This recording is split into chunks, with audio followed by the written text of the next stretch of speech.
Vietnam, tepat di Stadion Viet Tri, Timnas Indonesia besutan pelatih Shin Tae-yong memilih strategi bertahan sejak babak pertama hingga babak kedua.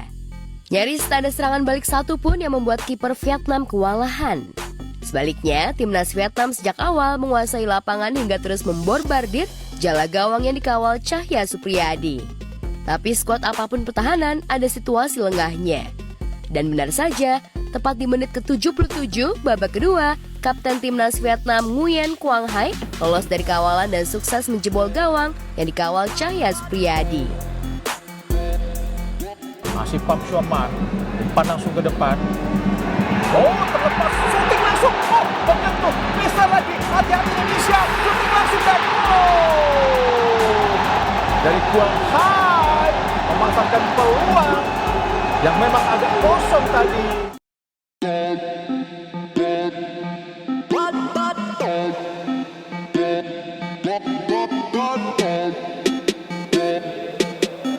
Waktu normal yang tersisa tinggal 13 menit, Timnas tampak kelimpungan membalas kekalahan 1-0. Tak terlihat skema menyerang setelah kekalahan. Para pemain kerap memainkan bola di bawah. Tak punya pemain yang cukup piawai di lini tengah untuk mengatur serangan dan seringkali kehilangan bola dan umpan tak akurat. Walhasil, Indonesia bukan cuma keteteran bertahan, tapi terbukti tak bisa menunjukkan aksi berbalas serangan ke gawang Vietnam. Maka wajar jika gaya bermain seperti ditunjukkan Timnas semalam membuat pecinta Timnas yang ikut nonton bareng semalam di sebuah mall kawasan Jakarta yang mulai sangat antusias. Suasananya berubah karena tim kesayangannya terus jadi bulan-bulanan serangan hingga membuat mereka selalu berdebar dan was-was gawang Timnas kebobolan. Dan petaka itu akhirnya terjadi pula di menit ke-77. Karena memang kita kan ngirimnya pemain muda buat ngasih mereka pengalaman ya nggak apa-apa. Indonesia harus menelan pil pahit kalah 1-0 dari Vietnam. Nggak apa-apa. Iya, skor berapapun itu kalau kalah tetap nggak enak sih. Jadi mudah-mudahan ini jadi pelajaran buat Garuda Muda ini, semoga di pertandingan berikutnya kita nggak kalah lagi. Gue lihat sih sebetulnya ini adalah experience yang bisa untuk didapetin sama pemain-pemain muda yang mungkin belum pernah mencicipi caps bersama dengan tim nasional senior. Walaupun mungkin terlalu dini, tapi kalau di sepak bola profesional usia 17 tahun juga bisa untuk masuk ke tim nasional senior.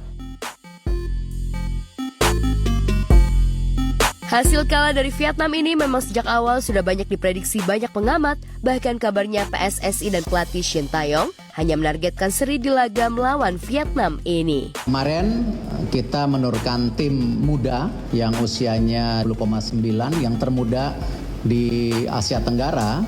Kalau kita mau konsisten prestasi, ya kita harus terus regenerasi. Memang kemarin ya Indonesia bisa menang lawan Vietnam di 2 pertandingan sebelumnya, tapi untuk di ajang kontinental ini kelihatannya Vietnam akan cenderung lebih mendominasi, mereka nggak mau kalah.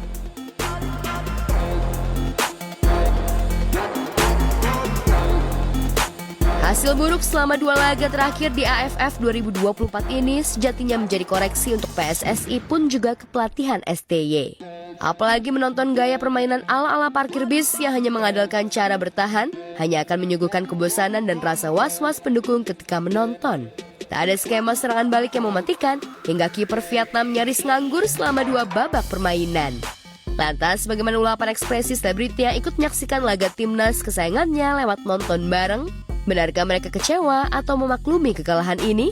Benarkah dengan komposisi dan gaya permainan ini, Timnas Indonesia jauh diunggulkan jadi juara di Piala AFF 2024 ini?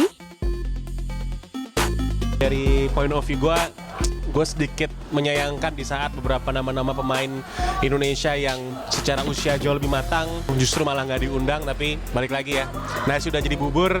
Usia U22 itu harus main 45 menit. Dan tentu Coach Shin Tae-yong punya pilihan pemain yang banyak sekarang. Kalau menurut aku semenjak dipegang sama STY itu benar-benar berubah ya, banyak perubahan yang lebih baik. Jadi aku berharap semoga kedepannya bisa lebih baik lagi dari sekarang dan standarnya semakin naik lagi. Di pertandingan berikutnya banyak PR juga yang harus dikerjakan. Ya semoga di pertandingan berikutnya apalagi lawan Filipina di Solo bisa diberikan kemenangan, semangat terus dan fokus.